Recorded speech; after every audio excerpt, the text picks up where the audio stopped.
La chère fidèle, quelques annonces. Aujourd'hui, bien sûr, l'Assomption de la très sainte Vierge Marie, fête d'obligation, avec Noël, l'Ascension et la Toussaint. Il y a encore 4 fêtes qui tombent en semaine et qui sont d'obligation.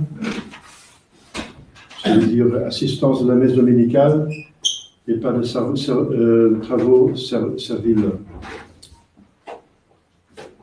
Alors, voilà. En France, la Sainte Vierge est honorée en ce jour comme patronne principale. Donc voilà, demain Saint Joachim, Père de la Sainte Vierge, samedi Saint Hyacinthe, confesseur, et dimanche, 10e dimanche après la Pentecôte.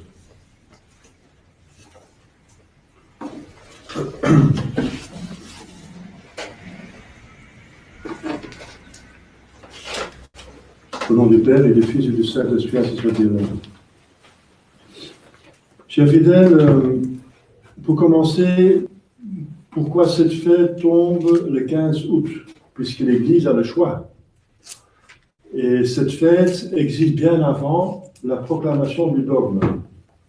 Dont je viens de parler, il y a Pie XII qui, en 1950, proclamé le dernier dogme, le dernier, avant qu'il y ait une crise dans la papauté.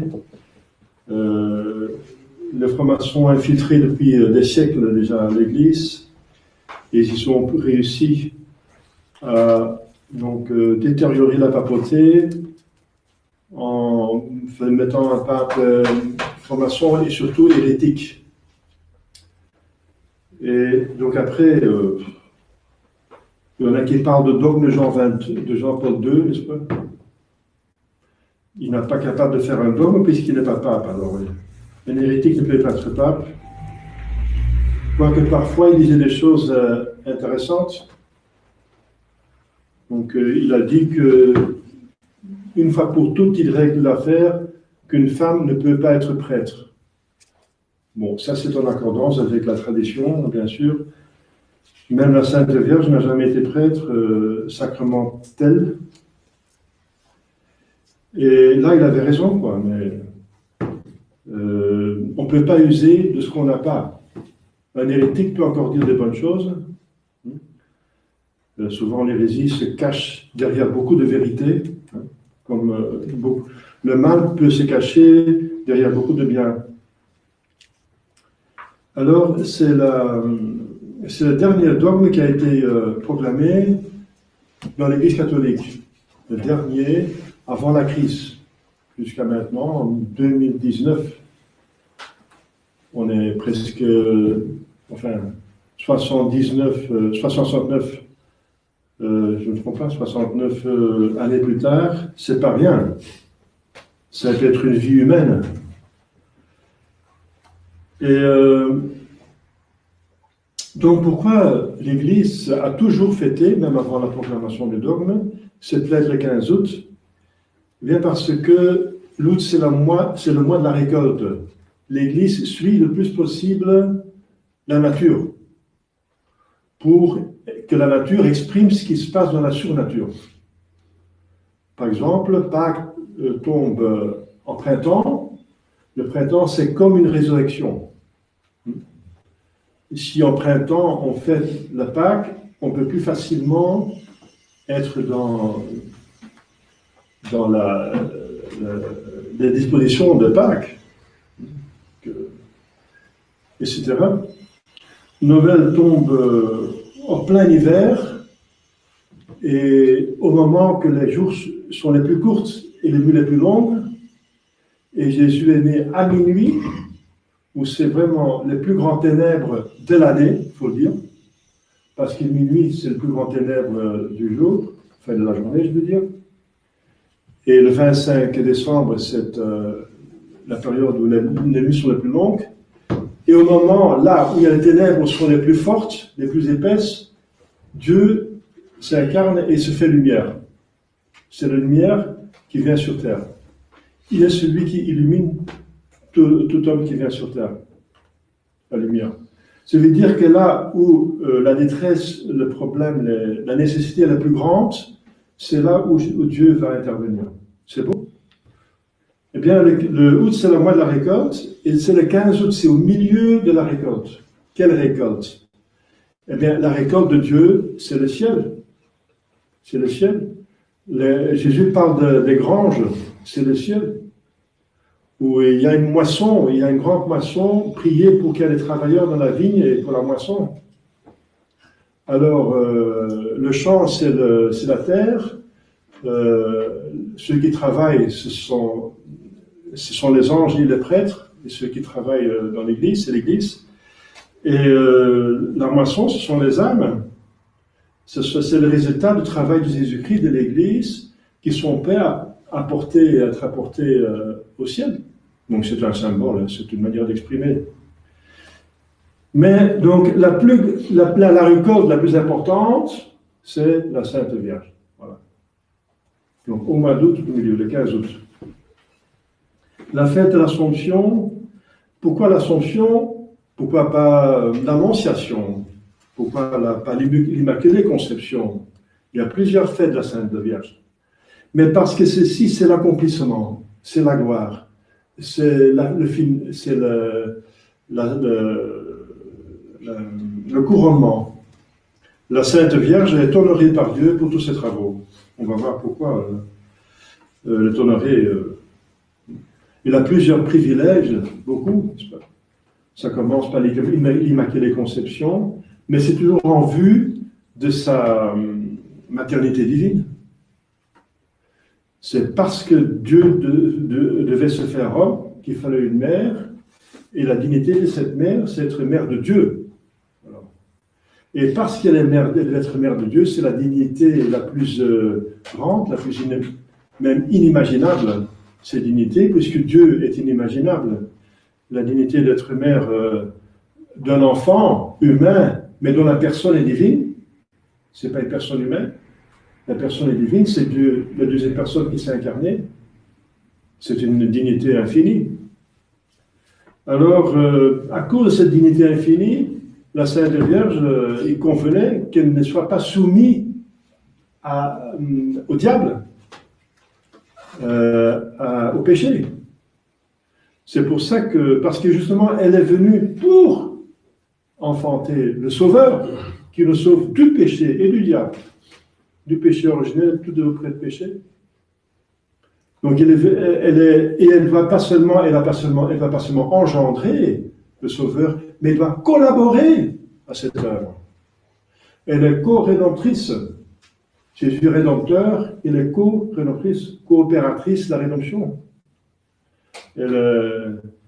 Parce que le péché originel a commencé par une femme qui a poussé son mari à pécher. Donc c'est fait par un couple. Et c'est parce qu'il y a un péché, qu'il y a un péché originel qui est transmis à toute l'humanité. On se rend bien compte, si on ne donne pas une éducation à un petit enfant, ça devient un monstre, c'est un dragon. Hein. Donc c'est devient des monstres. Il faut donner une éducation dès qu'ils sont petits, sinon il y a la concupiscence de péché originel qui travaille, et qui font ce travail, et il y a le mal qui s'installe, qui se développe. Hein. On se rend bien compte. Donc, Marie, il faut bien comprendre la Sainte Vierge. Elle est aussi co-rédemptrice. C'est pour ça qu'elle ne pouvait rien avoir avec le péché. Donc, il convient qu'elle ait l'Immaculée Conception, qu'elle soit conçue sans péché originel. Donc, c'est en vue de sa maternité divine et de sa co-rédemption. Ensuite, elle a fait vœu de virginité. C'est pas que le mariage n'est pas bien, mais la virginité après le péché est meilleure. Avant, péché pas. Parce que Dieu l'a même imposé le mariage avant le péché. Adam et Ève devaient se marier, devaient avoir des enfants, sinon c'était la fin de l'humanité, c'était la catastrophe. Donc c'était obligatoire avant le péché, mariage. Mais après le péché, bien sûr c'est encore nécessaire, mais la virginité a pris le dessus, puisque c'est une abstinence de quelque chose qui est permis, par amour de Dieu. Alors, si on a abusé des créatures, si c'est le péché, il faut réparer par une abstinence des créatures, même ceux qui sont permises, pour réparer. Si on s'abstient des créatures, l'usage des créatures qui est interdit, on ne répare rien, on fait juste ce qu'il faut faire. Mais réparer, c'est, quand la balance est au négatif du péché, il faut mettre quelque chose là dans la justice. Dans la justice, hein. Dieu est aussi justice. La justice, c'est comme la perfection. Quelque chose de bien, de positif, qui pèse, qui répare. Un abus, c'est trop par là, se répare avec un trop de l'autre côté. Un trop, façon de parler. Alors on est en équilibre. Donc, on s'abstient de l'usage des créatures même permises. Et c'est pour ça qu'on fait le jeûne, l'abstinence, la viande, le ventre, etc. On fait des pénitences, on fait plus de prières, on s'abstient de choses qui sont permises. Mais on n'est pas ici pour... C'est pas un Disneyland ici sur Terre. On n'est pas ici en touriste. On ne fait pas du tourisme. On est ici en train de gagner, mériter son ciel. C'est pour ça que nous sommes ici. Le monde dit profitez du monde, profitez de votre vie, vous êtes une fois là, je suis une seule. Non. Alors, donc, la Sainte Vierge, qui obtient une sainteté maximale, ça veut dire pour laquelle Dieu l'a créée, nous sommes tous créés pour une sainteté. Un certain degré de sainteté. Et la Sainte Vierge, peut-être la différence avec nous, c'est qu'elle a toujours dit oui à Dieu, jamais non. Eh bien, elle a bien compris cela, et elle a fait vœu de virginité. Donc elle est vierge, mais ce qui est un dogme, ce qui est proclamé en tant que dogme, qu'elle est même vierge, même corporellement, dans son esprit, ça veut dire on s'abstient même des choses permises par amour de Dieu, pour réparer, pour montrer son amour. Donc on n'obéit pas seulement aux commandements obligatoires sur le péché mortel, etc., des commandements de Dieu, 5 commandements de l'Église. Pas seulement on obéit à ça, mais on est aussi obéissant aux conseils. Il y a 3 conseils. Les conseils d'obéissance, de pauvreté et de chasteté, justement. Les conseils. Les conseils, c'est pas obligatoire, mais c'est une marque d'amour qu'on suit aussi Dieu dans ses conseils. Obéissance, vous voyez. C'est par obéissance qu'on est partout, n'est-ce pas? C'est par désobéissance, je ne servirai pas, c'est moi qui décide ce qui est bien, on mange de l'arbre des fruits, c'est moi qui décide pour moi ce qui est bien et mal, Dieu n'a rien à voir, et si je me soumets à Dieu, c'est parce que sinon il m'embête trop, quoi. C'est par peur de l'enfer, peut-être, etc. C'est pas très intéressant, cette attitude, n'est-ce pas? C'est dommage. Donc, la Sainte Vierge qui montre l'exemple de la sainteté, elle montre aussi l'exemple de l'abstinence de même des choses qui sont permises, qui sont bonnes en soi. Le mariage est bon, manger c'est bon, enfin, en la mesure. Mais faire le jeûne, c'est être en dessous de la mesure qui est permise. C'est prendre un seul repas par jour, ou pas de repas du tout, un jour vous pouvez le faire. Vivre du pain et de l'eau. Comme Jésus a fait, il s'est abstenu 40 jours même. Mais il avait une santé très forte. Mais c'est toujours en vue de cette maternité divine que la Sainte Vierge devait montrer aussi l'exemple de vertu, puisqu'elle devait enfanter la sainteté en personne, littéralement.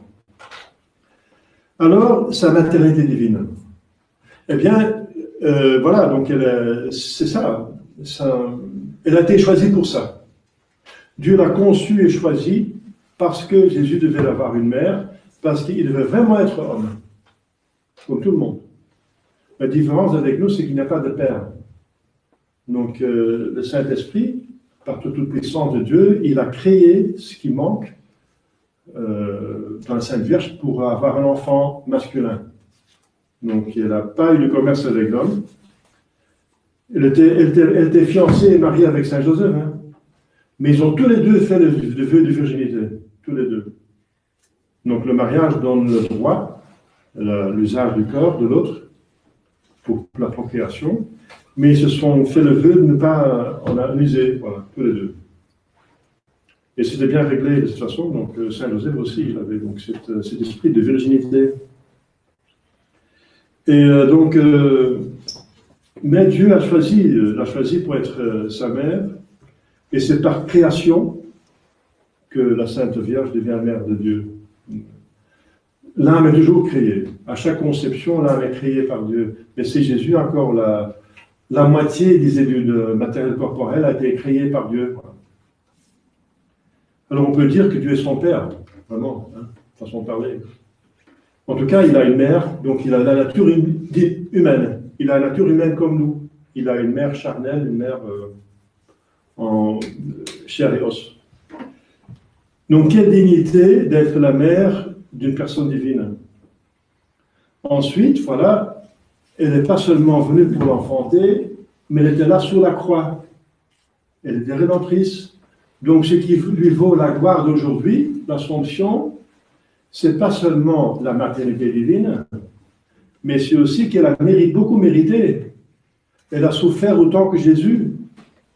Parce que la souffrance correspond à l'amour qu'on a pour celui qui souffre. Si on ne souffre pas soi-même, mais une autre personne souffre, la Sainte Vierge n'a pas été martyrisée, c'est Jésus qui était martyrisé. Mais elle a souffert quand même, parce qu'elle a vu, elle était là, elle devait être là. Elle devait être là. Et la souffrance de la personne qui aime l'autre, qui souffre, est proportionnée à l'amour qu'il y a entre les deux. Et l'amour entre Marie et Jésus est ineffable. Ineffable. Et on parle d'union des deux cœurs par amour. Et ensuite, de la sensibilité de la personne. Et la Sainte Vierge est plus sensible que nous, puisqu'elle n'avait pas de tare des péchés originels. C'est un corps sans tare, donc qui fonctionne, qui a la sensibilité maximale qu'un corps humain peut avoir. Nous sommes plus ou moins des abrutis, hein. Je le mets dans le panier, hein. Plus ou moins par les péchés, par les excès, ça détériorisé. Si vous avez des ancêtres alcooliques, etc., des gens qui ont... Il y a des... Vous voyez, tout le monde a... Il n'y a personne qui a un corps en parfaite santé. Hein. On est avec le péché originel, donc on est déjà susceptible pour avoir des maladies. Non. La Sainte Vierge de Jésus avait un corps qui n'était pas susceptible aux maladies. Elle était exempt du péché originel. Donc elle était plus sensible que toute autre personne. Plus sensible et plus forte aussi. Elle pouvait recevoir beaucoup plus de coups. Plus forte et plus sensible, et un amour irréfragable. Donc, elle a autant souffert que Jésus. Voilà. Elle a mérité avec lui. Elle a offert tout ça pour Jésus, pour Dieu.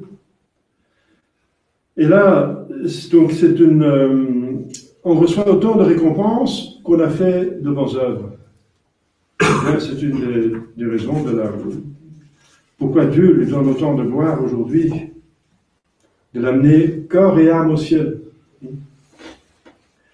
Et Jésus, sur la croix, il a dit à Saint Jean, voici ta mère, et à Marie, il a dit, voici ton fils.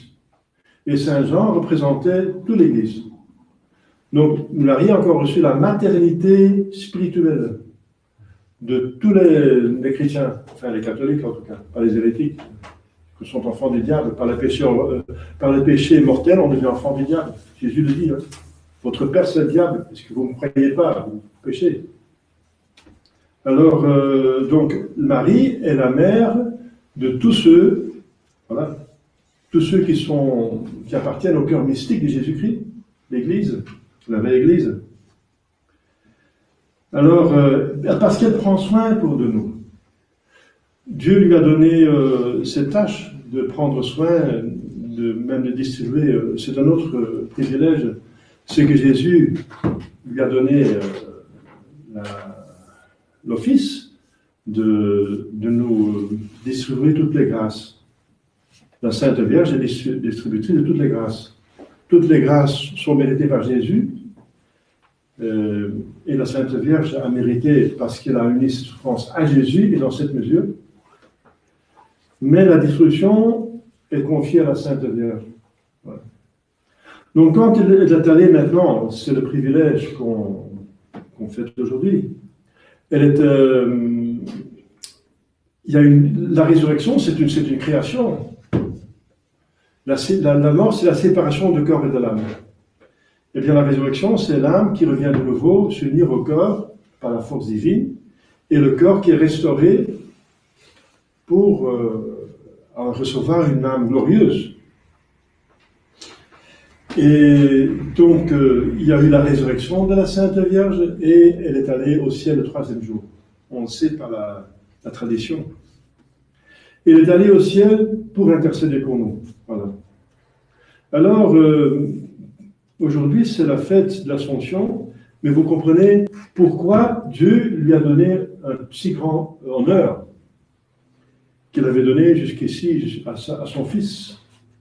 La résurrection et l'Assomption. L'Assomption, c'est que l'âme se lie de nouveau avec le corps, c'est la résurrection, et ensuite, l'Ascension, ça veut dire que la personne est amenée au ciel, pas allée au ciel comme Jésus-Christ, puisqu'il est Dieu, il est allé au ciel. C'est l'ascension. Ça veut dire que c'est l'Assomption. Elle est amenée au ciel. Elle est reçue dans le ciel. Corps et âme. Corps et âme. Et c'était devant les témoins, sont les apôtres. Il y a un docteur de l'Église qui en parle, c'est Saint Jean Damascène. Saint Jean Damascène. Tous les apôtres, selon lui, c'est une tradition qui est reçue dans l'Église, c'est un père d'Église, tous les apôtres et les disciples furent avertis de la mort de la Sainte Vierge. Et la Sainte Vierge elle-même, selon lui, elle avait toujours eu des ardents désirs de voir son Jésus, de le voir, lui qui était au ciel. Eh bien, Jésus lui députa un ange, probablement Gabriel, l'archange Gabriel, pour la prévenir de sa mort prochaine.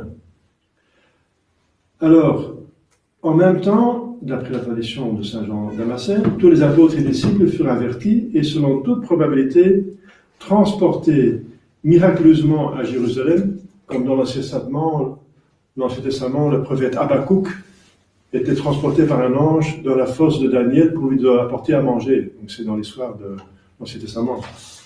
Un ange peut faire ça. Un ange très puissant. Pour assister au bienheureux trépas de leur reine. Tous étaient présents, excepté Jacques le Majeur, qui est déjà martyrisé, et Thomas, lequel n'arrivait que plus tard. Mais c'est pour une cause, on va voir pourquoi. Alors, Jean Damascène ajoute que notre Seigneur lui-même descendit du ciel, escorté de plusieurs légions d'anges, afin de recevoir l'âme de sa très sainte mère. C'est à la mort de la Sainte Vierge. Ça, c'est tout à fait convenable, n'est-ce pas, comme à la mort des enfants de Marie, il y a l'ange gardien qui est là, la Sainte Vierge, qui reçoit votre âme quand vous mourrez en état de grâce. Comme je vous ai reçu dans mon sein au moment de votre incarnation, ainsi recevez-moi aujourd'hui dans le sein de votre gloire. Elle prie. Et au milieu de ce transport d'amour, elle inclina doucement la tête. Jésus reçut son âme bénie, et la conduisit au ciel. Donc son âme va directement au ciel, parce qu'on est directement après la mort, tout le monde est jugé. Et après, selon le jugement, les gens vont au ciel ou en enfer. Ça, c'est absolument certain. C'est dans la tradition. C'est dans la révélation. Alors, ils ont fait un enterrement très, très beau pour son corps précieux.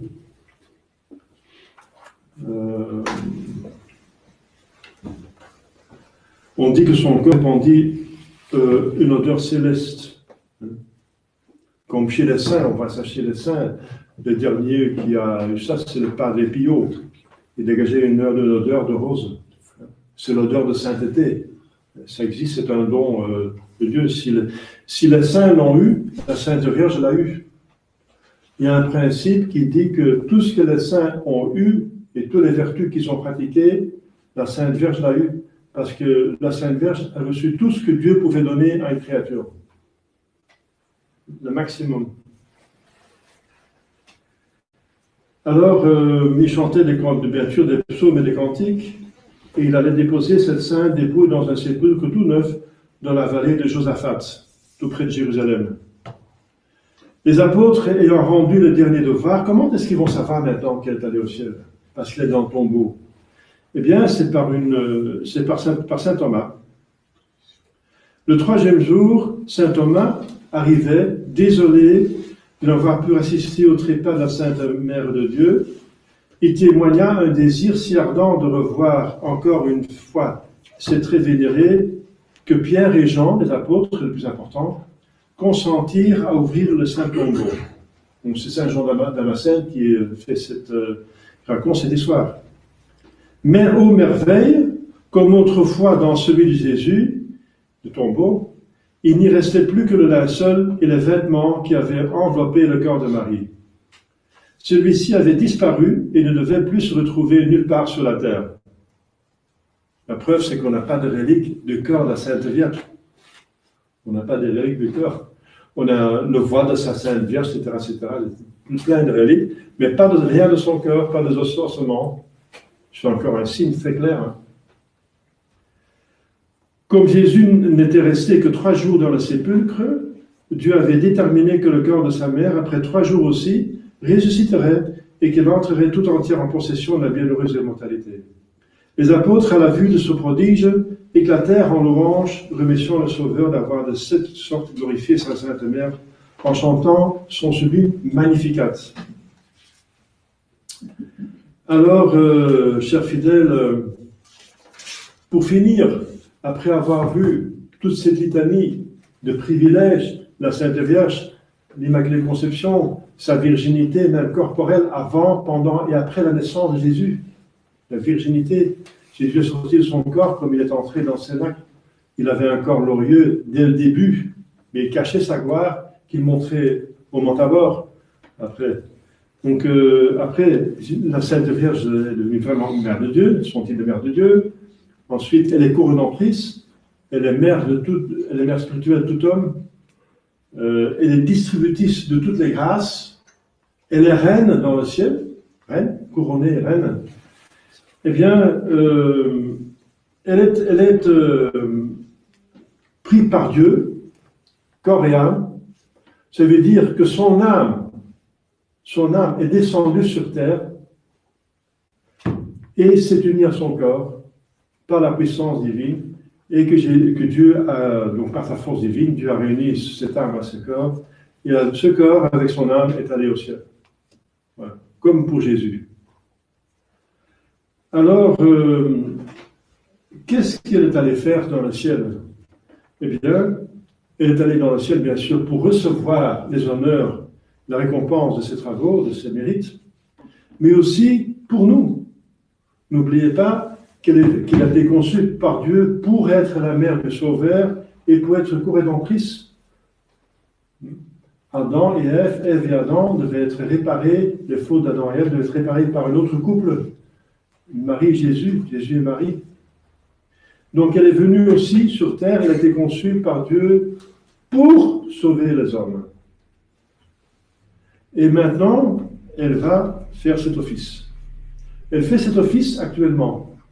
En Dieu, elle voit tout homme, elle participe à l'intelligence divine, c'est ça la vision béatifique, et elle a à disposition la puissance divine et tous les mérites de Jésus-Christ. Et avec une douceur d'un cœur de mère, elle s'occupe de nous. Voilà. C'est ça, pour nous aussi, une grande joie. La fête d'aujourd'hui, c'est une grande joie pour la Sainte Vierge, mais aussi pour nous qui offrons une telle mère dans le ciel. Au nom du Père et du Fils et du Saint-Esprit, ainsi soit-il.